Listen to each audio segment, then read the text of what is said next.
പ്രിയമുള്ളവരെ, ഈ ദിവസങ്ങളിൽ എനിക്ക് പരിചയമുള്ള ഒരു പെൺകുട്ടി എൻ്റെ അടുത്ത് വന്ന് പറഞ്ഞു. അവള് അക്രൈസ്തവയായ ഒരു ചെക്കനായിട്ടൊരു ഇച്ചിരി പ്രണയത്തിലൊക്കെ.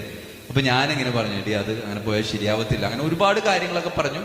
അവസാനം അവള് ഇല്ല അച്ഛൻ, ഞാൻ അവളുടെ കൂടെ തന്നെ പോകും.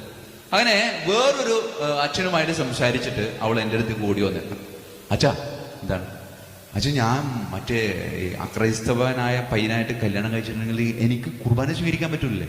ഞാൻ പറഞ്ഞില്ല, അതൊരു വാക്ക് പറഞ്ഞാൽ ഞാൻ പോകുമോ അച്ഛാ?